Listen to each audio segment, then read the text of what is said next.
didn't have to knock me out, but I'm still holding the throne. You never know till it's over. Hello everybody, Harvey Talks Prison here. I was looking at history of the Missouri State Penitentiary, and I saw this guy named John B. Johnson, or Firebug Johnson. He got that name because of all the fires he tried starting and did start at the Missouri State Penitentiary. He tried to escape several times, but he started this fire. I think this was like in around 1900. He started this fire that caused $500,000 in damage and the deaths of several inmates. So nobody at the prison liked him. So he got convicted in Cove County of the arson and of the deaths of the other inmates, I guess. And they put him in solitary. They put him down in the basement in a dungeon. And I know exactly where this is at, and I'm going to talk about that in a minute. But he was down there for 18 years. He finally gets out of prison, and he writes a book called Buried Alive for 18 years in the Missouri State Penitentiary. And I'm going to probably have to check that book out, or read about it or something. I think you can read it online. But anyway, I think where they're talking about, it's the only place I know of that they could be talking about is in the basement of Three House. And that's where they kept death row, and they had, there's like different sections down there. And I remember one time they put me down there. I got sent to the hole, and they put me down there. The room was dark, very little light. Some weird doors. It wasn't like the doors up above. These had there's like two sections, and they're metal doors, and they're just like little holes in them, like slots. And so a little bit of light came in there, but I was down there 5 days. I was going to try to keep count of the days by the number of meals I got. So I went down there like in the afternoon. So the next meal would be supper. So I'd know that day was over, The next meal that would tell me that it was breakfast time, and then lunch, then supper, and so on. I figured that's how I'll keep count. Well, I lost count, and it didn't take me long to lose count. I don't know how I lost count, but I did. And so I just gave up on that. But after 5 days of being down there, and I didn't know I'd been down there 5 days.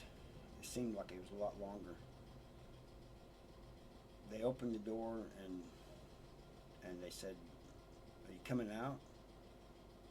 And I was like, "Why? What's going on?" They said it's Christmas, and those of you with minor violations were letting out. That's what they did back then. They don't do that now. If you're in the hole, you're in the hole during Christmas. They don't let you out on holidays.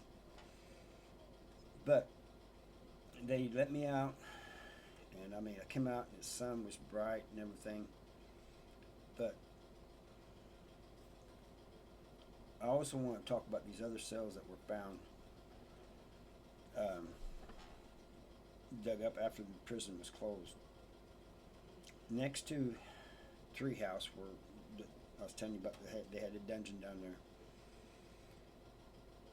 There is between it and Two House, there's a fenced off area, and this is where they used to take people on death row for their recreation.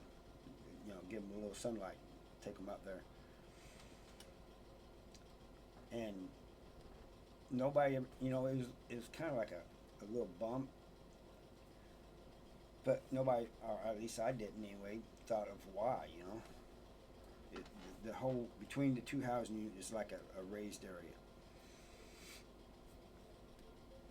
Anyway, after the prison closed in 2004, it had been 168 years that prison had been open.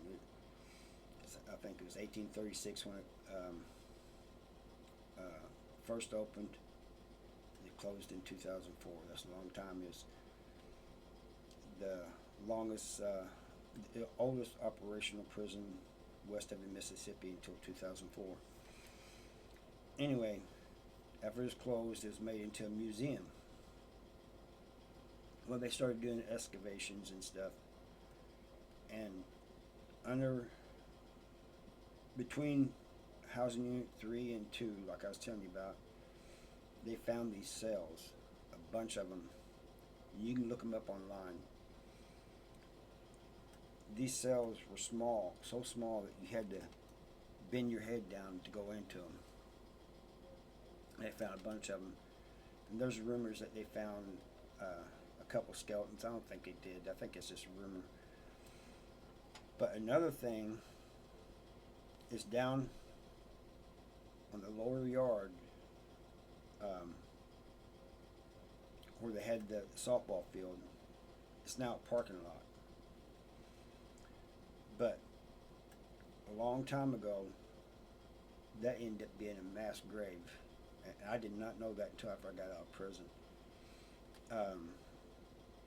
Like a bunch of people died from TB or some disease way back in the day, I think it was TB. And so they buried them all there and then covered it over, and they made it into, it ended up becoming a softball field, and now it's a parking lot. And I personally think it's just kind of disrespectful to have a parking lot over a mass grave like that. But then again, it's kind of weird having a softball field over the top of it. So I don't know.